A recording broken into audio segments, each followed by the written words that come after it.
es igualdad desde la Fundación Mujeres por Mujeres. Flor, buenos días. Julieta y Ania Martínez te saludan. ¿Cómo estás?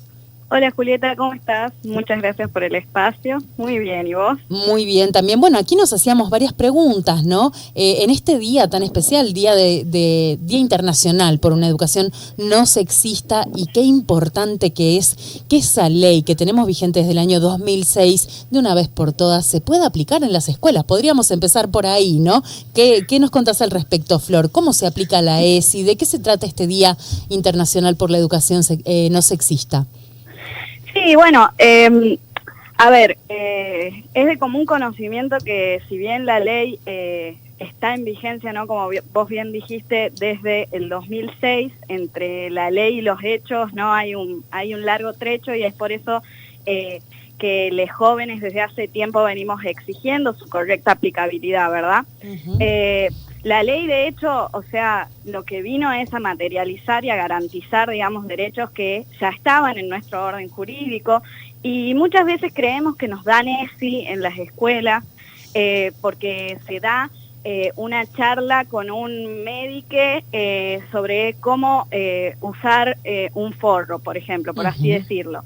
Y esto no es la ESI, esto no es lo que dice el artículo 1 de la ley 26.150, ¿no? O sea, la ESI es aquella, digamos, que articula los aspectos biológicos, pero también los psicológicos, los sociales, los afectivos, es decir, es un abordaje mucho más integral de la salud y del relacionarse en sociedad, ¿no? Entonces, creo que muchas veces no dimensionamos la ESI como herramienta de fortalecimiento de derechos, ¿no? Que es una punta que nosotros, como alianza, ¿no? Es igualdad, estamos embanderándonos de ella, porque es importante entender que la ESI es un derecho humano, que la ESI viene a fortalecer otros derechos, es decir, muchas veces los jóvenes son invisibilizados por sus padres.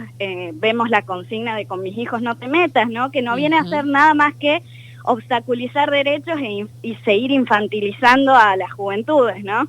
Uh-huh. Sí, efectivamente. Y bueno, eso lo estás hablando en relación al nicho familia, ¿no? Pero cuando esto pasa a la escuela, resulta que ahí sí el acceso debería ser unificado y en un punto alejado de las cuestiones religiosas, ¿no? Totalmente. Que, bueno, incluso en la educación religiosa tendría que haber aplicación de la ley de educación sexual integral, ¿no? Sí, eso que decís es muy importante, digamos, para los oyentes que sepan. De hecho, nosotros en nuestra alianza trabajamos articulamos con el Centro de Estudiantes de la Escuela de Bellas Artes, con la Unión de Centros de Estudiantes de Tucumán. Es decir, tenemos acceso a lo que está pasando en las escuelas, sean públicas o privadas, confesionales o no confesionales. Es de común conocimiento que ellos dicen que no se da, ¿no? Uh-huh. O sea, todos tienen que saber que la ESI no es una opción de preferencia para cada colegio o escuela. Es decir, la ley dice que todas las escuelas y los establecimientos educativos tienen que brindar educación sexual integral en los términos que te acabo de decir, ¿no? Uh-huh. No una charla informal, sino un espacio curricular sostenido, que sea un espacio de debate, porque muchas veces a través de estos espacios surgen cuestiones de abuso, cuestiones de violencias. Entonces, utilizar estos espacios seriamente. Uh-huh.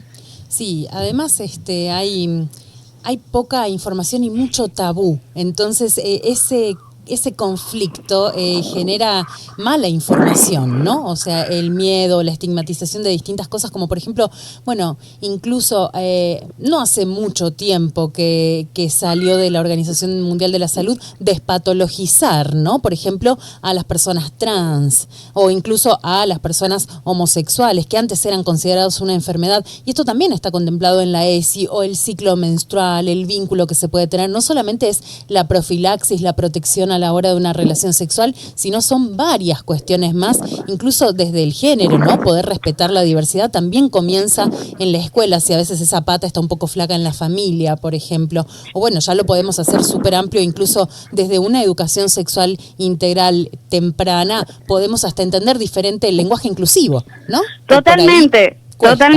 Para mí es re importante lo que decís, digamos, porque a ver, a la hora de fortalecer una ciudadanía, siendo que conseguimos la ciudadanía como el derecho a tener derechos, todo comienza en la educación, ¿no? Todo comienza en enseñar a los jóvenes y a las niñas que tienen ciertos derechos, que pueden exigirlos, que ciertas cosas no deberían ser ya un tabú en una sociedad, digamos, del siglo XXI, ¿no? Entonces, porque si no seguimos reproduciendo patrones de violencia y exclusión, es decir, lo de Tehuel, que sigue desaparecido hace 3 meses, no debería pasar ya, porque o sea, si viviéramos en una sociedad que habla libremente de estos temas, ciertos patrones de violencia ya estarían erradicados, es decir, hablaríamos en lenguaje inclusivo y no citaríamos a la RAE como estandarte de valor, ¿me entendés?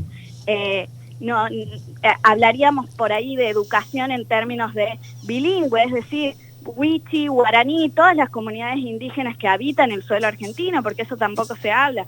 Hablaríamos de sexualidad en términos de discapacidad, son luchas de años, ¿no? En base a estos temas hay muchos temas que por ahí no se avanzan y es importante avanzar sobre leyes que están ya fundamentadas y aprobadas, ¿no? En este caso, y como lo marcás vos, el tema de la ESI está aprobada a nivel nacional y Tucumán no avanza, ¿no? Y también tiene mucho que ver con los contextos y con las provincias. Yo creo que también hay provincias y provincias, hay un estado que tiene políticas de avanzar y hay un estado en el que no.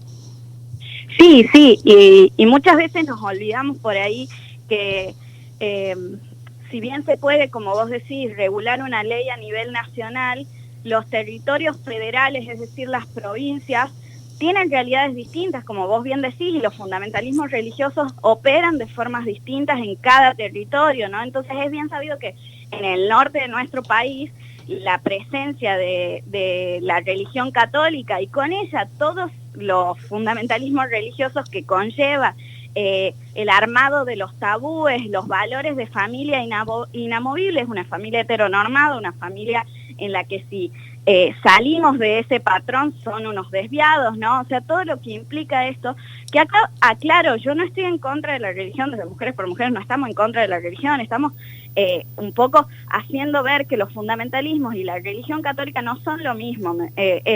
Entonces es un poco eso lo que viene a desentramar la ESI, esta visión de una verdad única, indiscutible de la vida, ¿no? Es un poco criar infancias más libres.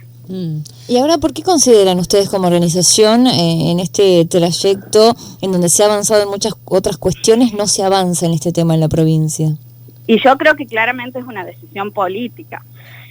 Creo que hay que rescatar a aquellos docentes que sí dan ESI, porque si no sería bastante ingrato, ¿no? Pero son los menos y recaen sobre sus espaldas por ahí la decisión de dar la educación sexual integral. Pero a ver, estamos en una provincia donde no hemos adherido aún al programa de salud sexual integral, la única provincia del país, ¿no? Entonces, claramente hay una decisión política, es la provincia de Belén, es la provincia de Lucía, es decir, no debería sorprendernos que la ESI en Tucumán sea tan deficitaria, ¿no? No se aplique. Saliendo un poco de estos dramas, ¿no? Recién mencionabas a Belén, a Lucía. Tucumán está dentro de las 3 provincias más complicadas a nivel femicidio de la Argentina, ¿no? Y transfemicidios también y travesticidios también. Quería cambiar un poco el eje y creo que es un poquito una deuda pendiente de la Ley de Educación Sexual Integral, hablar del deseo, ¿no? Porque está todo por ahí un poquito, está bien que no se aplica en este momento la ESI en nuestra provincia o no de manera integral como debería ser, pero digo, hay como una deuda pendiente ahí porque está todo medio, tiene que ser así para este objetivo, qué sé yo, y hay una parte donde el deseo juega un papel fundamental y donde también el cuidado tiene que atravesar el deseo, sí, ¿no? Sí, totalmente. Bueno, de hecho, nosotras para este último 28, pueden haber visto en las calles 28 de mayo, hemos lanzado una campaña en la que la consigna era el goce sexual también es salud, ¿no? Porque eso que vos decís, nos han criado con tantos tabúes, provenientes también de dogmas arcaicos, ¿no? En el que el sexo por ahí es mala palabra, y más aún el goce, ¿no? Entonces, y más aún en las mujeres. Es decir, no tenemos permitido una vida sexual gozosa, ¿no? Entonces, muchas veces todo lo aprendemos en secreto, todo lo aprendemos por ahí en una charla con amigas, en una charla cuasi clandestina, ¿no? Porque entonces, como desclosetar el goce, venir a plantear nuevos paradigmas que se condigan con la realidad en la que estamos viviendo un poco, es decir, siglo XXI, empoderamiento. El empoderamiento también tiene que ver con el sexo y el goce y el autocuidado, porque si no, si hablamos de autocuidado y no hablamos de goce, nos quedamos ahí como a medio camino. Claro, y de goce fuera de lo que es la reproducción en sí misma, sino y de goce apuntando también, al placer. De goce no solo hablando en una relación por ahí con otra persona, del goce también como de la masturbación, del goce con una misma, o sea, también empezar a explorarse una misma tiene que ver con eso, con el autocuidado. O sea, yo creo que hasta los jóvenes, y yo hablo como una persona joven, 21 años, no nos he hablado nunca de estas cosas. Yo he tenido la suerte de crecer en una casa un poco más libre, pero no se debería tratar de suerte.